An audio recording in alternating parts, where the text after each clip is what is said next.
Oh my God! Ang pagod! Woo! Hey everyone, good morning. Costume runner here and we're live here in Pampanga Marathon. We're complete again. 4 Musketeer. Yung costume ko today is no other than Son Goku Blue or Super Saiyan God. I'm currently using Flame 3.5 ng 361. This is the day that we've been preparing. Ilang mga long runs, easy runs, strength trainings.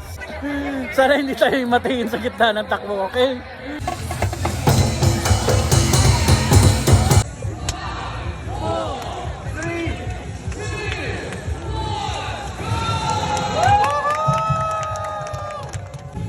Black start! Woohoo! Let's go! 1K! Woo! Ang daming tao! This is Pampanga Marathon! Hi! Hello! Water break!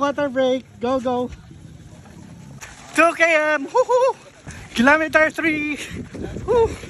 Average pace 7:30. Kilometer 4.7. Bumagal ako kasi kakatrabaho ko sa camera. Hindi gumagana kanina. Kilometer 5. Sukari sweat. Kilometer 6. Taking my first energy gel. Rotonda. Ikot.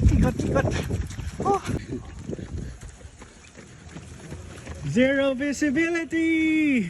We are at kilometer 9. Okay, let's go.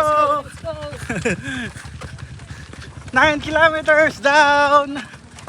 Orange Bridge. Ang pagod.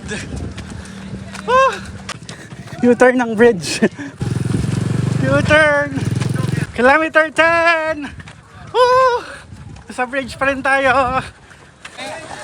This is it. Kain.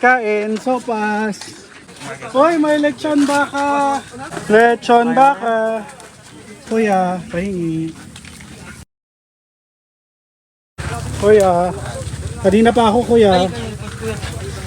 Baka naman. Okay, water, I shall return. Baka muna. Hello! Meron akong kasama. Galing kami sa baka. Nahanap namin Dragon Ball. Kaya nga. Anong wish mo? Matapos yung corruption sa Pilipinas? Oo, matapos. Tapos makakain ng baka. Go lang! Woo! Hey! 21K! U-turn!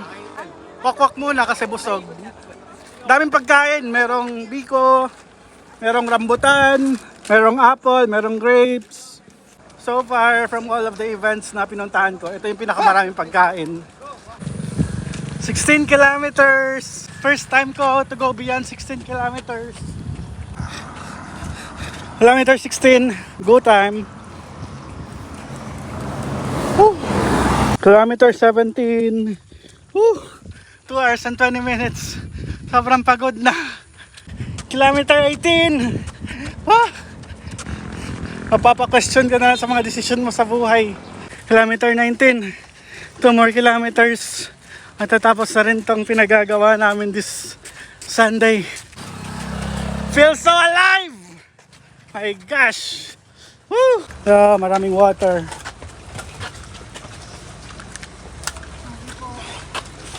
Woo! Woohoo! Sarap. Kilometer 20. Last kilometer. This is the kilometer na I'm already having the thoughts na should I give up? Kasi sobrang sakit na ng paa ko. Sobrang pagod na. Honestly, may mga thoughts na I wanted to give up na kanina pa. But then again, pinagpraktisan ko to. And I feel like kaya pa ng katawan ko. The pain is there, but I know na once I cross that finish line, it's totally gonna be worth it. So, konting push na lang. Let's do this! It's already 21 kilometers, pero woo! Final stretch! Woo! Take it down! Let's go! Let's go! Final stretch! 23K! Let's go! Finish! Finish our shirt! Finish our medal! Woohoo! Finally, 21 kilometers done. Woo, there were a lot of moments na gusto ko nang umayaw. Sobrang taas ng sense of fulfillment. Thankfully, wala akong problema sa sapatos. Walang paltos. 16 onwards, doon ko na-feel yung fatigue because that's the first time that I broke that barrier. Yung forefoot ko was starting to feel numb. Midfoot ko was fine. To be fair, fresh yung midfoot ko. Yung heel ko, okay din. It's more of problema talaga sa forefoot because you have to push. Mas marami kasing toe off push kasi maraming paangat. But ultimately, thanks to Flame 3.5 361 degrees, it's a really good shoes, lalo na sa mga racing days. I had a lot of fun time wearing Goku, but definitely there's a lot more costumes that I'll be wearing on, so feel free to follow and look forward to my next costume. Next race is gonna be next month. Till then,